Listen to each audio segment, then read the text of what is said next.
3 में आज बन रहा है चाट मसाला। उसके लिए ये फ्राई पैन मैंने चूल्हे के ऊपर रखा हुआ है। मोटा वाला फ्राई पैन लिया है, हैवी बॉटम।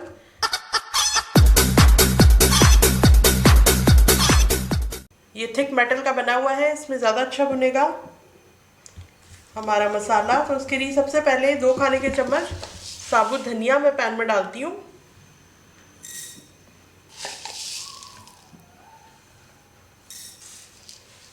और हल्की आंच पर हमने इसको ड्राई रोस्ट करना है। इसमें कोई ऑयल वगैरह हम ऐड नहीं करेंगे।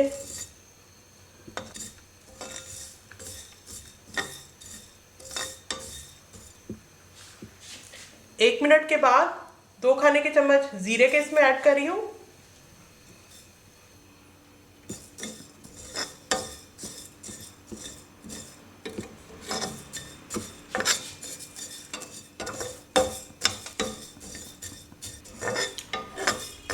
देखिए इसमें से धुआं सा उठना शुरू हो गया, इसका मतलब है कि क्रिस्प हो रहा है।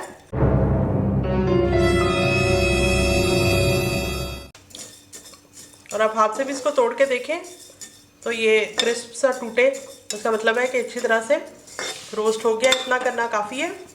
इसको प्लेट में निकाल लेती हूँ।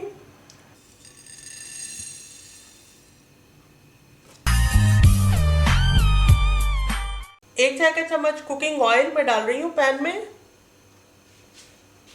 2 खाने के चम्मच इतनी साबुत गोल मिर्च। इसको भी हल्की आंच पर हमने रोस्ट करना है।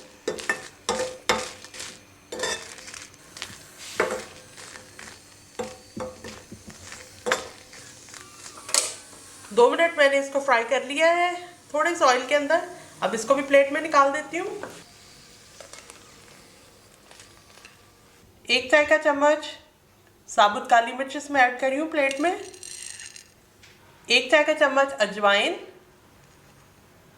2 चाय के चम्मच अमचूर पाउडर या खटाई पाउडर भी इसी को कहते हैं, क्योंकि चाट मसाले में खटास ना हो तो फिर मज़ा नहीं आता। 1 चाय का चम्मच काला नमक। 1 चाय का चम्मच सादा नमक। 1 चाय का चम्मच टाटरी। ये चाट मसाले को एक खटास भी देगी और इसको महफूज रखने में भी हेल्प करेगी। अब ये सब चीज़ें ग्राइंडर में डाल के ग्राइंड कर लेते हैं।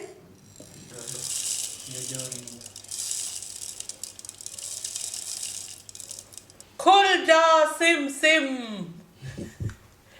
चाट मसाला ग्राइंड हो गया है।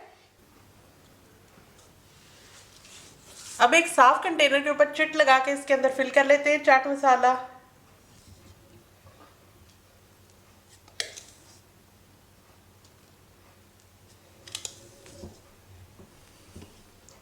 तो रेडी हो गया है किचन 1 2 3 का होममेड चाट मसाला। इससे तकरीबन 100 ग्राम्स चाट मसाला बनके तैयार होता है।